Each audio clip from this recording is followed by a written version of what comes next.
शिव पुराण महात्म्य तीसरा अध्याय बिंदुक ब्राह्मण की कथा। श्री सूत जी बोले, शौनक सुनो, मैं तुम्हारे सामने एक अन्य गोपनीय कथा का वर्णन करूंगा, क्योंकि तुम शिव भक्तों में अग्रगण्य व वेदवेत्ताओं में श्रेष्ठ हो।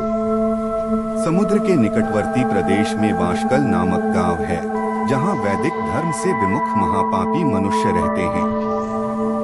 वे सभी दुष्ट हैं एवं उनका मन दूषित विषय भोगों में ही लगा रहता है। वे देवताओं एवं भाग्य पर विश्वास नहीं करते। वे सभी कुटिल वृत्ति वाले हैं, किसानी करते हैं और विभिन्न प्रकार के अस्त्र शस्त्र रखते हैं। वे व्यभिचारी हैं। वे इस बात से पूर्णतः अनजान हैं कि ज्ञान, वैराग्य तथा सद्धर्म ही मनुष्य के लिए परम पुरुषार्थ हैं।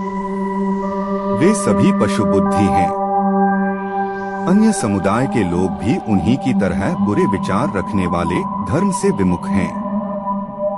वे नित्य कुकर्म में लगे रहते हैं एवं सदा विषय भोगों में डूबे रहते हैं।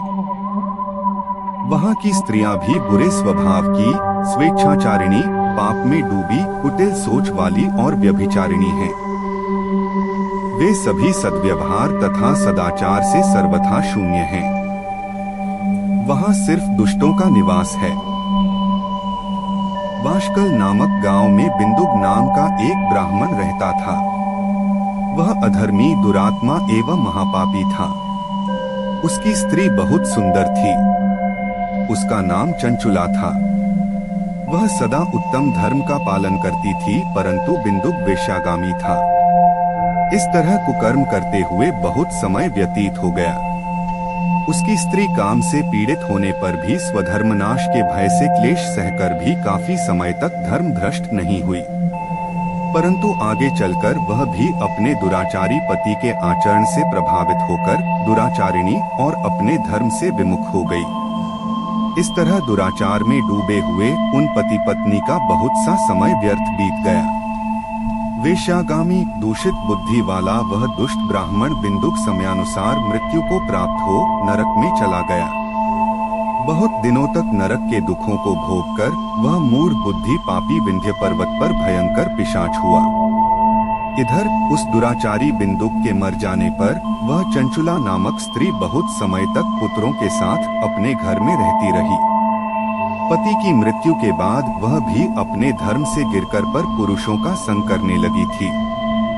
सतियां विपत्ति में भी अपने धर्म का पालन करना नहीं छोड़ती। यही तो तप है। तप कठिन तो होता है, लेकिन इसका फल मीठा होता है। ऋषि इस सत्य को नहीं जानता, इसीलिए वह विषयों के विषफल का स्वाद लेते हुए भोग करता है।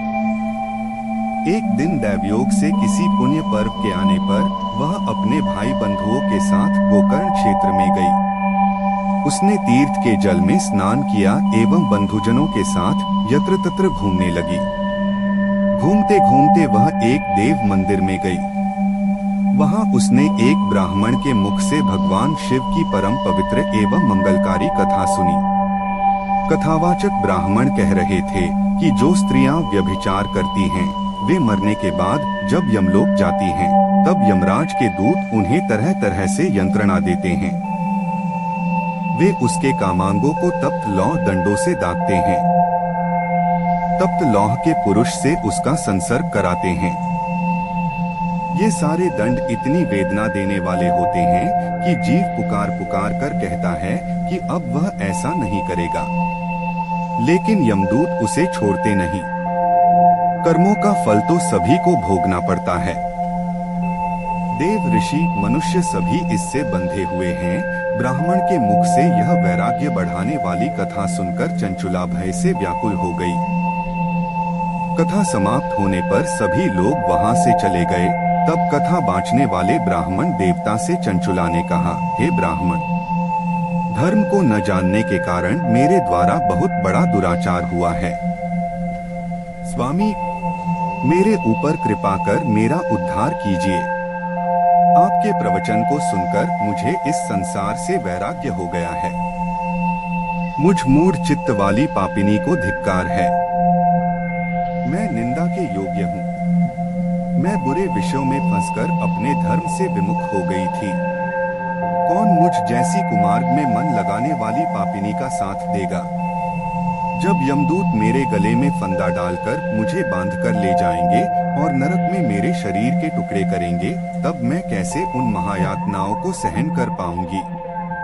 मैं सब प्रकार से नष्ट हो गई हूँ, क्योंकि अभी तक मैं हर तरह से पाप में डूबी रही हूँ।